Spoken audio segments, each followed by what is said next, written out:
나병이 그 사람에서 떠나가고 깨끗하여 된대라. 엄히 경배하사 곧 보내시며 가라사대 삼가 아무에게 아무 말도 하지 말고 가서 네 몸을 제사장에게 보이고 네 깨끗해 됨을 인하여 모세의 명한 것을 드려 저에게 증거하라 하셨더니 그러나 그 사람이 나와서 이 일을 많이 전파하여 널리 퍼지게 하니 그러므로 예수께서 다시는 그 나라의 동네에 들어가지 못하시고 오직 바깥 한적한 곳에 계셨으나 사방에서 그에게로 나아오더라. 아멘. 할렐루야. 지난 시간에도 이거 한 것 같은데, 그죠? 연결해서 하는 겁니다. 그러니까 같은 본문이에요. 그래서 접촉이라는 것이 중요하다. 사람이나 짐승이나 모든 것이 접촉이 중요하죠. 근데 특히 사람은 이 접촉이라는 것이 아주 중요합니다. 그래서 두 번째로 접촉 결핍적으로 고통받는 사람들이 있다. 그 사람들이 누구냐? 바로 오늘 본문에 나오는 나병 환자들입니다. 이 나병 환자들은 분리되어 있어야 되기 때문에 그 접촉이라는 것을 굉장히 갈망하는 그런 삶을 사는 거예요. 그래서 서로 만나기를 좋아하지만 다들 꺼려하기 때문에 만나지 못하고 만나도 같이 가까이 할 수가 없으니까 더 고통스러운 그런 삶을 사는 거죠. 한번 읽어볼까요? 마가복음 1장에 나오는 나병 환자는 접촉 결핍증을 앓고 있었습니다. 좀 더 정확하게 말하면 그는 감각 결핍증에 시달리고 있었습니다. 나병 환자의 고통은 감각을 상실한 고통입니다. 즉 고통을 느끼지 못하는 고통입니다. 손이 잘라져도 감각이 없고 코가 문드러져도 감각을 느끼지 못합니다. 촉각을 상실한 고통입니다. 여기까지입니다. 나병 환자들은 손가락이 다 나가도 몰라요. 아프죠. 그냥 길을 걸어가다 보면 그냥 손가락이 뚝 떨어져 버립니다. 걸어가다가 발가락이 뚝 떨어져 버려요. 그런데도 모르고 그냥. 그래서 우리 믿음의 사람들도 이 나병과 같은 그런 감각 없는 믿음이 되면은 결국은 실패가 되는 거예요. 그래서 모든 것을 상실해요. 만져도 만지는 걸 몰라요. 저는 그쪽에 신방도 다녀오고 선교도 해보고 있는데 이분들은 아주 사람을 만나기 아주 고대해요. 그리고 악수 한번 해주면 그게 너무 좋아가지고. 근데 보통 그걸 안 하려고 그러죠, 사람들이. 혹시 저 옮기지 않나. 근데 절대로 옮기지 않습니다. 나병은 피부를 접촉을 해도 괜찮아요. 근데 만약에 피부에 상처가 있다. 그러면 그 상처를 통해서는 나병균이 들어간다고 합니다. 나병균은 그 몸에서 나오게 되면 수없이 많이 나온대요, 몸에서. 나오는데 나오면 7초 안에 다 죽는데요. 햇빛을 보면 다 죽어버린다고 합니다. 그런데 그게 사람을 썩게 한다고. 그래서 고통을 느끼지 못하는 병, 아픔을 느끼지 못하는 병, 정말 고통이 고통이죠. 감각이 전혀 없어요. 그렇기 때문에 이들의 삶은 아주 굉장히 소외된 삶이고 느끼지 못한 그 고통 속에 사는 그런 삶을 사는 거죠. 그런데 같이 읽어볼까요? 감각 결핍적으로 시달리는 그들에게 주어진 이중의 형벌이 있었습니다. 그것은 사람들과의 접촉이 단절된 일입니다. 사람들은 나병 환자들과의 접촉을 끊었습니다. 나병 환자들을 불결하게 생각했고 부정탄다고 생각했습니다. 나병이 전염된다고 생각했습니다. 아까 제가 말씀드린 거죠. 전염된다고 하는데 같이 살아도 아무 이상 없어요. 부부간에 같이 살아도 옮기죠. 그 정도로 이것이 그렇게 많이 옮겨지는 거예요. 근데 그 자녀 후대에 어쩌다 한 번씩 나와요. 그 환자. 어쩌다 한 번씩. 같은 한 집에 옛날에는 한 집에 많이 살았죠. 근데 이제 남은 환자들 이제 분리를 시키다 보니까 같이 살지 못하게 되고 그러는데, 소록도에 가면은 남은 환자들이 있어요. 그러면 아주 잘 꾸며놓고 깨끗하게 살아요. 근데 거기서 치료받는 사람들, 지금은 나병도 치료가 된다고 합니다. 그래서 저기 영광병원인가 권지암인가 어디 그런 다른 환자를 치료하는 병원인데, 거기 가면 우리 피부약 안 듣는 사람들 거기 가서 약초도 먹으면 싹 나서 발라도 나서 아주 나병 고치는 약이 제일 좋은 거예요. 근데 많은 사람들이 전염된다고 생각하기 때문에 같이 하지 않는 거예요. 그래 볼까요? 그래서 특별한 사람을 제외하고는 대부분의 나병 환자들이 접촉이 단절된 환경으로 살고 있었습니다. 나병 환자들과 오랫동안 생활하면서 그들을 치료했던 폴 브랜든 박사는 그의 책 고통이라는 설문에서 이렇게 기록하고 있습니다. 뭐라고 기록했을까요? 역사상 나병만큼 오명으로 느낀 경우는 하나도 없습니다. 그 대부분은 무지와 그릇된 사고의 틀에서 비롯된 결과였습니다. 나병에 대한 병적인 흥분은 다 그런 것은 아니지만 전염될 것을 극도로 두려워한 나머지 생겨났습니다. 구약시대의 나병이나 전염성 피부병에 걸린 사람은 옷을 찢고 머리를 풀고 입술을 가리고 부정하다 하고 외쳐야 했습니다. 나병 환자들은 성벽 밖에 격리되어 살았습니다. 사실 역사상 많은 나라들이 전염에 의한 유사한 두려움 때문에 정부에 의한 검역 정책을 펴왔습니다. 다른 나라도 우리나라도 완전히 분리를 해놓고 살죠. 그래서 다들 전염된 걸로 그렇게 생각했어요. 근데 전염이 되지 않아요. 근데 구약시대에는 부정탄다고 해서 부정탄다고 그래가지고 다른 사람들이 가까이 오지 못하도록 입술을 가리면서 소리를 칩니다. 나는 부정하다 그러면 사람들이 가까이 오죠. 정상적인 사람. 레위기 13장 45절에 나오는 말씀이죠.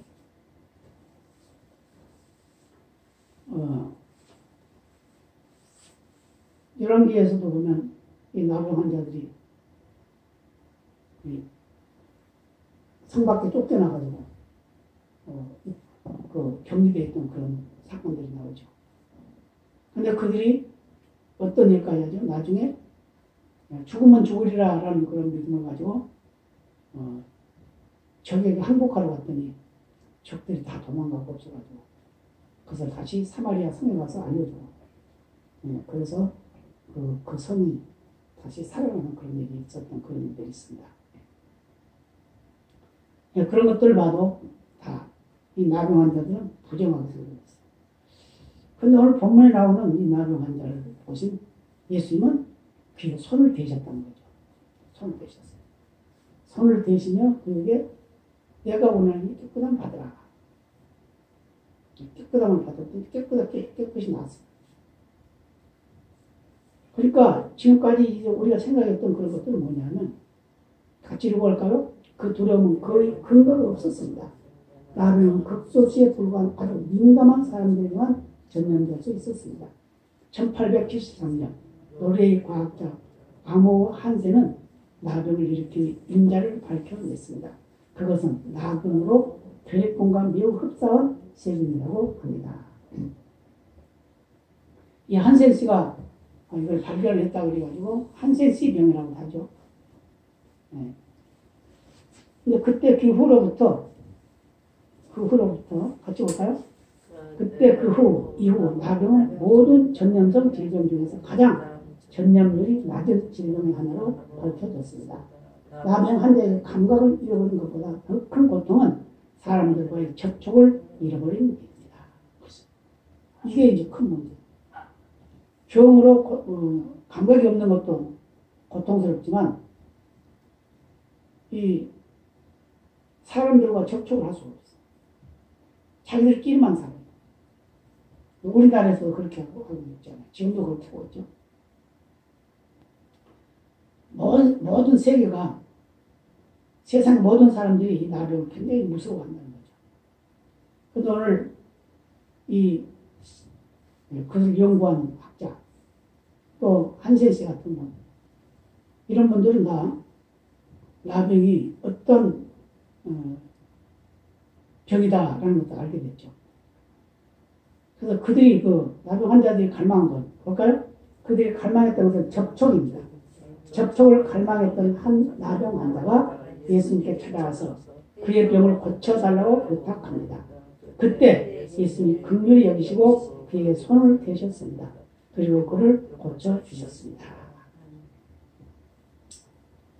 예수님 아주 초월했죠? 이때 당시에 나병 환자에게 손을 내면 큰일 나는 거예요. 그런데 손을 대시면서 그를 치유하셨다는 거죠. 내가 원하니 깨끗함을 받으라. 다시 한번 볼까요? 한 나병 환자가 예수께 와서 꿇어 엎드려 간구하여 가되 원하시면 저를 깨끗게 하실 수 있나이다. 예수께서 민망히 여기서 손을 내밀어 저에게 대신해 가는데 내가 원하니 깨끗함을 받으라 하신데 곧 나병이 그 사람에서 떠나가고 깨끗하여 진리라. 떠나고 깨끗해졌대요. 나병 환자의 부탁을 듣고 손을 대시며 내가 원하는 깨끗함을 받으라고 하시니 고쳐졌습니다. 그렇죠? 여기서 주님은 우리에게 두 가지 접촉을 알려주십니다. 하나는 몸의 접촉이고 또 하나는 말의 접촉입니다. 몸에 손을 댔죠? 말도 역시 접촉이다. 두 가지의 접촉이 조화를 이루면 역사가 나타나는 거죠. 볼까요? 두 가지 접촉이 조화를 이루면 나병 환자가 낫게 됩니다. 그 순간 예수님께서 능력이 나와 그 환자가 치유함을 받습니다. 예수님은 치유하신 다음에 그의 몸을 제사장에게 보이라고 말씀하십니다. 제사장에게 보이라고 했어요. 왜요? 이때 당시에는 법으로 정해져 있어요. 제사장이 진찰을 해가지고 진단을 내려요. 그래서 어떻게 됐어요? 엄히 경계하사 곧 보내시며 가라사대 삼가 아무에게 아무 말도 하지 말고 가서 내 몸을 제사장에게 보이고 내 깨끗게 병을 인하여 모세의 명한 것을 저희에게 증거하라 하셨더니 이렇게 말씀했어요.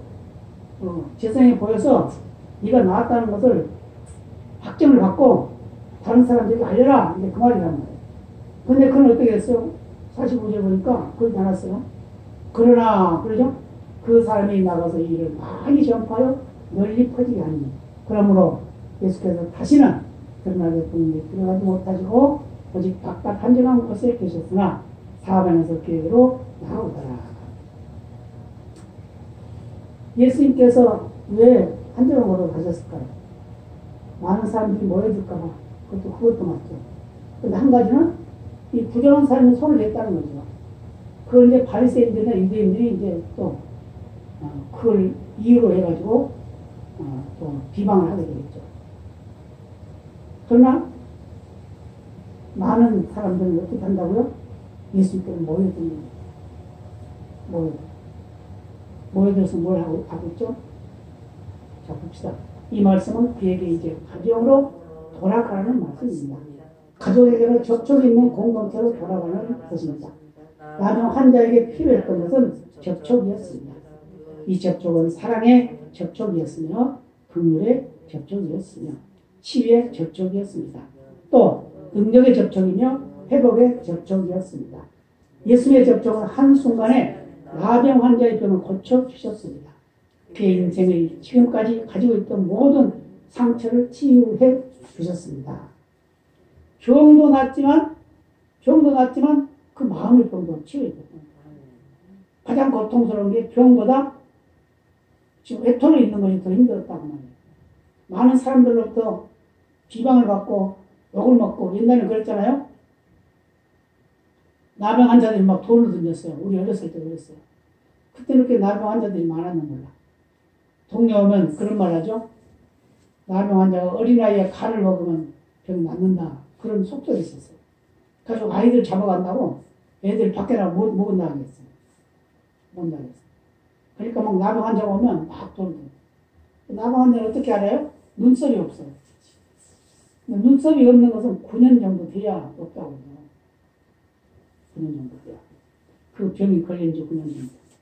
그렇게 이 나병 환자들은 멸시를 받고 천대를 받았어요. 예, 그런데 지금 이제 많이 발전해서 그 나병 환자들도 다 치료를 받게 되는 그런 모습을 보게 됩니다. 같이 볼까요? 접촉은 나병 환자에게만 필요한 것이 아닙니다. 우리 모두에게 필요합니다. 접촉은 우리 인생을 새롭게 활력을 불어넣는 능력입니다.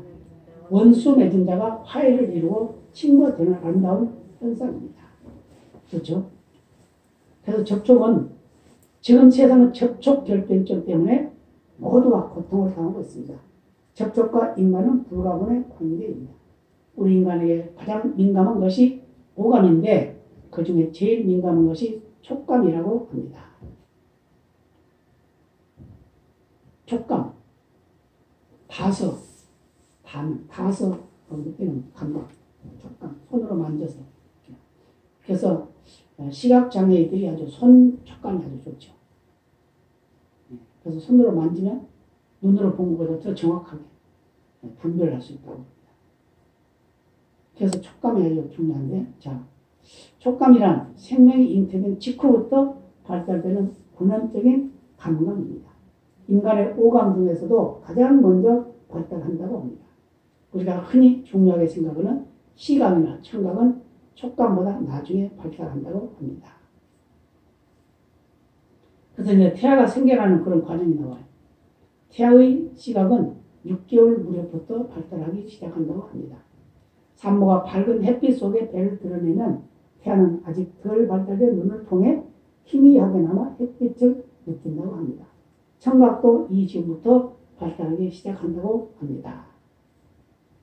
그래서 밖에서 쿵 하고 큰 소리가 들리면 뱃속의 태아는 깜짝 놀라며 동요한다고 합니다.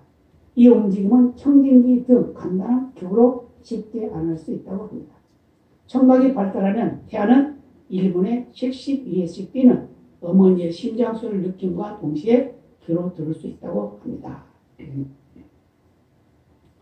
태아가 그 어머니 뱃속에서 자라가는 그런 과정이 이런 순서 절차에 따라서 자라게 되고 생겨나게 되고 느끼게 되는데, 그래서 인간의 오감이 있는데, 인간의 오감 가운데 가장 먼저 발달하는 것이 촉감이라고 했습니다.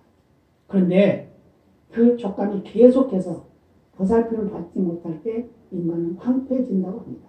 특별히 어린 시절에 충분한 접촉을 받지 못한 어린아이들에게는 정서적으로, 육체적으로 많은 문제가 제기될 수 있습니다. 어린아이들을 어머니의 모유를 먹고 큰 아이들과 모유를 먹지 않고 큰 아이들은 차이가 있다고 해요. 성격의 차이도 있고 여러 가지 오감의 차이가 있다고 합니다.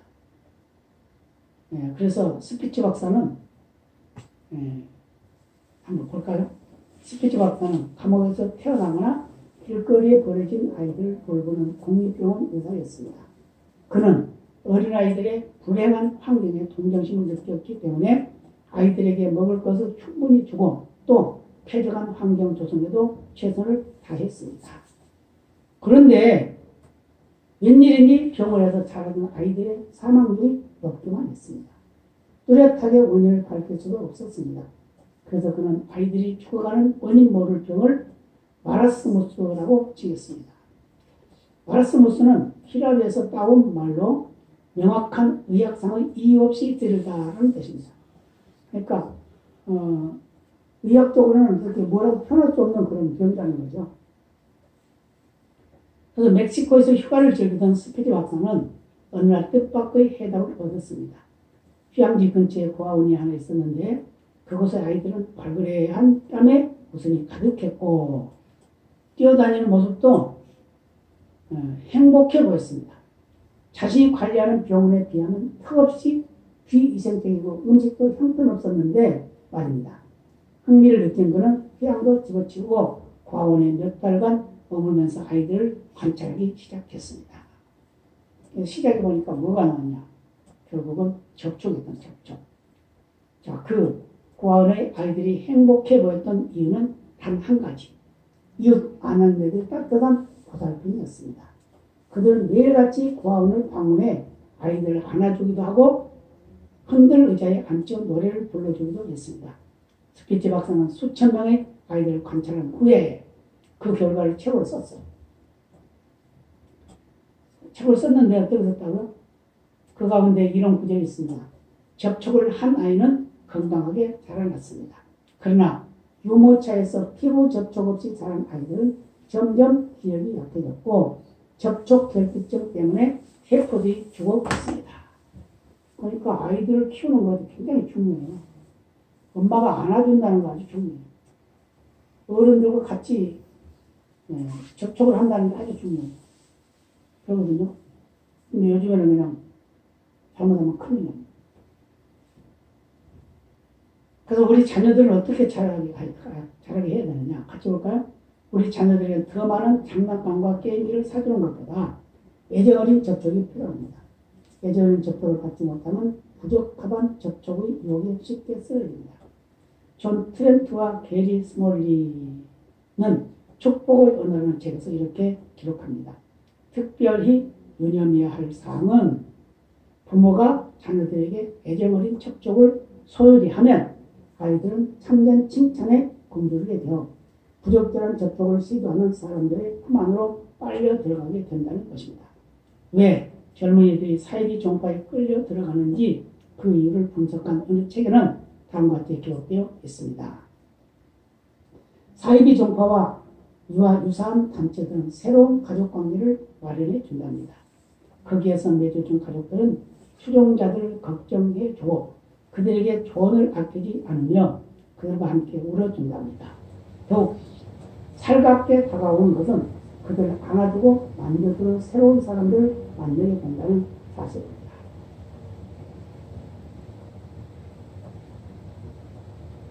이런 요소들은 피하기 힘든 예를 들 수 있습니다. 축복의 한 부분이 되는 애정 어린 접촉을 받아본 적이 거의 없는 아이라면 지금 언급한 이런 요소들을 분명히 사람을 끌리게 할 수 있습니다. 지금 젊은이들이 사이비 종파에 많이 빠져요. 그게 왜 그럴까요? 다들 접촉이 없이 자랐기 때문에. 계속 굶주리고 있는 거예요, 접촉을. 예, 접촉을 굶주리고 있어요. 그러다 보니까 거기에 잘 빠집니다. 특히 열심히 공부만 하고 아무것도 안 했던 그런 사람들 더 많이 빠졌어요. 교수들, 박사들, 이런 사람들 저 신천지에 참 많이 있다고 합니다. 지식인들 많이 있다고 합니다. 왜 그럴까요? 그들은 자라오는 과정 속에서 많은 사람들과 같이 어울려서 많은 접촉을 하지 못했기 때문입니다. 그걸 느끼지 못했기 때문입니다. 그래서 그런 그 요소들이 우리 사람 속에 분명히 있는데 그것을 만족하게 채우지 못하니까 엉뚱한 대로 가게 된다는 생각입니다. 그 뭘까요?